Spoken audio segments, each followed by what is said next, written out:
Hi friends, what is up? My name is Jen and I am here to talk to you about Disney fairy tale weddings. I am currently planning my own wedding.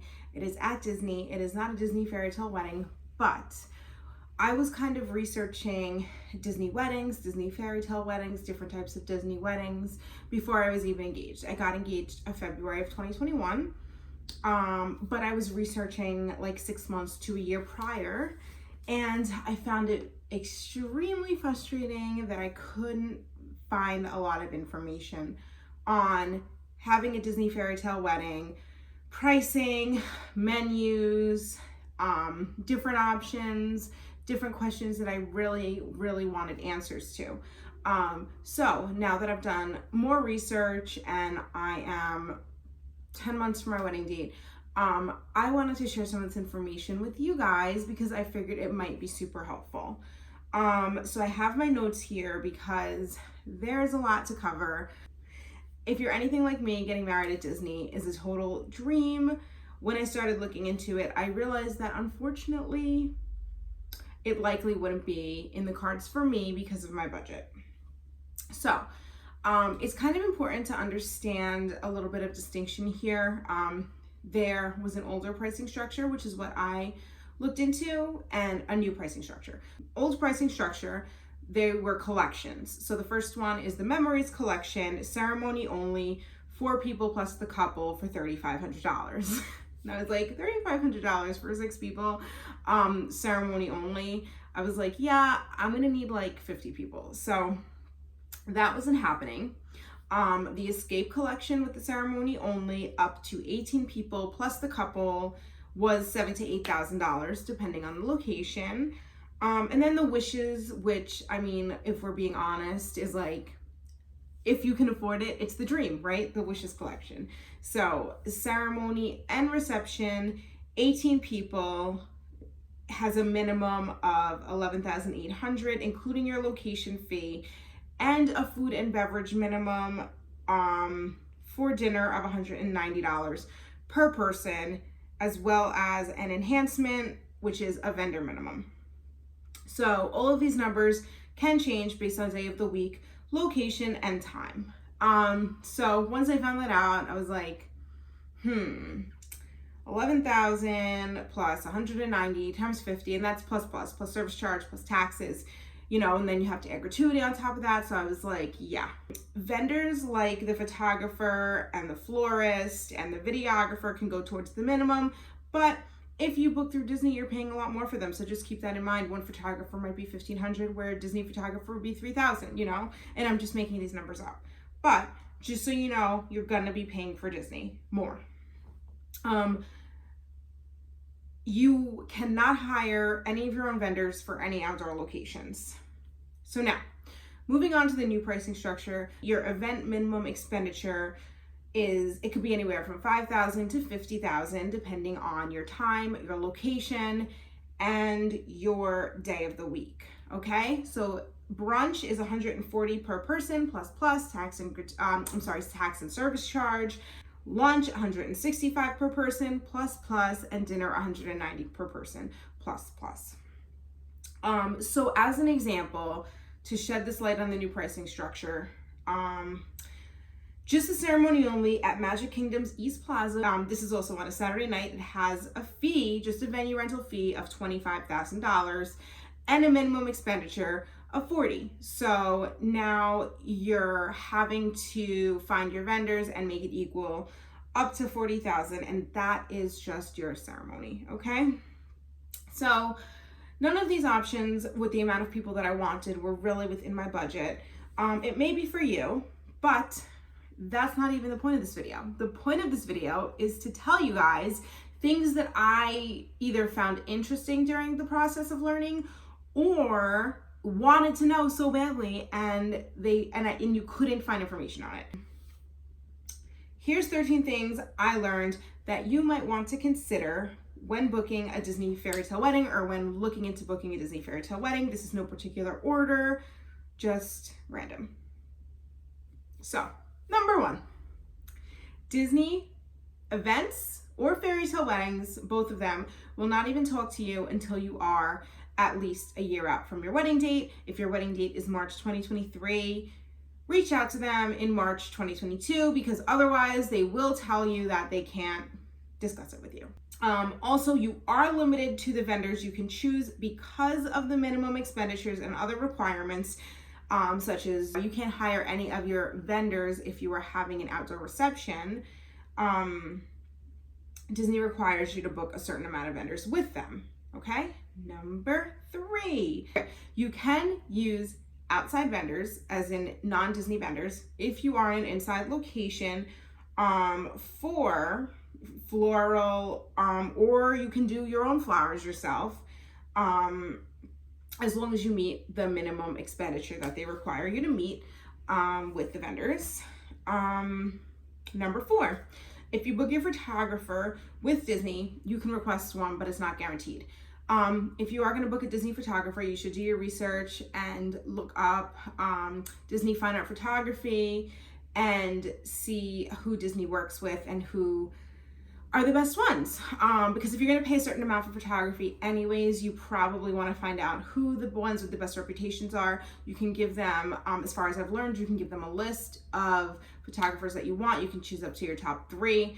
And hope that you get one. It's not guaranteed, but it's good to do your research because every photographer is different. It is an art form, and different photographers have different art. It's just like any other artist. Number 5, this is arguably one of the most important things, okay? Only Disney Fairytale brides can have a private Magic Kingdom park photo shoot. Sad, I know.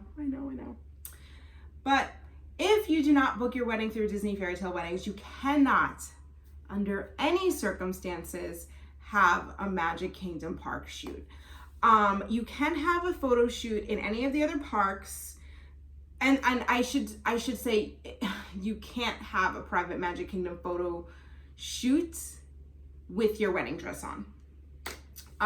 You can have a private photo shoot in any of the other parks with your wedding dress on. You cannot go into Magic Kingdom and have a private park photo shoot with your wedding dress on. You can also, I know this isn't like ideal, but you can bring your own photographer and go into Disney Springs. There's no pricing, you can just do that for free. All the other options and all the other parks, you will have to pay a fee for, except for Disney Springs. This is the second most important thing that I found out that was on my list, is only Disney Fairytale wedding brides can wear their bridal gown in any of the parks. So, say your plan is to get married at the Swan and Dolphin, let's say, and then you want to go to the Magic Kingdom for a park photo shoot with you and your new husband in between your ceremony and reception, and your reception is going to be at Epcot. So you get to Magic Kingdom, you cannot go in with your bridal gown on for a park photo shoot because you're not a Disney Fairytale wedding bride. Unless you book that reception through Disney Fairytale Weddings, you can. But otherwise, if it's a private party, which we'll get more into later, you're gonna have to switch your dress to maybe like a white sundress or something. So, when I was looking, that wasn't a make or break for me, but it is good to know. Number 7, you do have so many different options within Disney that you can book at, which is so cool. So here are a few. You can have your ceremony location, and these can be all different locations: ceremony location, pre-reception location, reception location. You can have a Cinderella coach or other transportation. You can have a dessert party location. You can have a ride mix-in, so you pay $20 a person after your reception, and you all jump on the Aerosmith ride, as an example, or Soarin'. And you can have theme park portrait sessions. For each venue location, you do need to meet a food and beverage minimum, but not all venues have venue rental fees, so you will have to look into that as well. Next one, number 9, is you'll have a dedicated Disney event planning team, so you cannot choose your own event planner. You must use Disney to plan your events. Number 10, if you get married at a park, you are required to use Disney transportation for yourself and your guests. Number 11, if you're thinking of having an outdoor reception, you can't have music until 2 hours after the park closes, so that could be a little bit of a downer.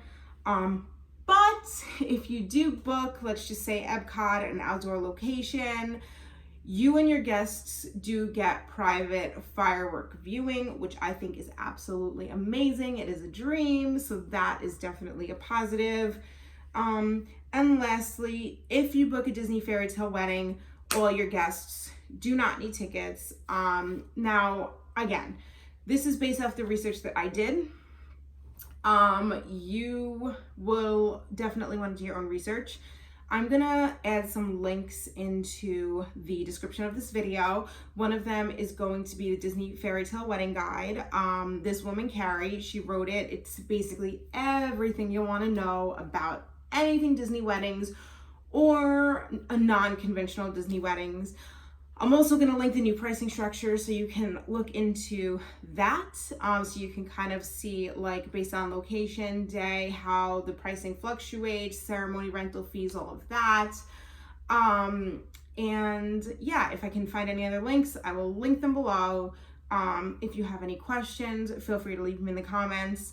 Again, you know, I did not choose to book a Disney Fairy Tale wedding.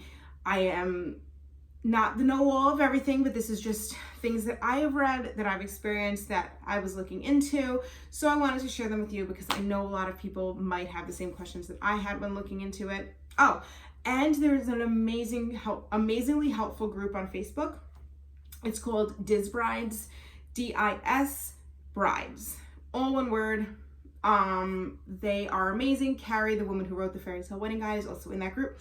So if you really are looking into getting married at Disney, I do highly suggest that you become a member of that group because they have a ton of resources and they just know everything. They have preferred vendors, you can ask them questions, and it's just great. So if you have any questions, feel free to let me know. And yeah, I hope you like this video. I'm gonna go over so many other things that I've done, different venue tours, different you know, the wedding that I chose, you know, why I chose the location I did. All of that's coming up, so I hope you come along for the journey. And until then, have a great day, a great week, and I will see you soon.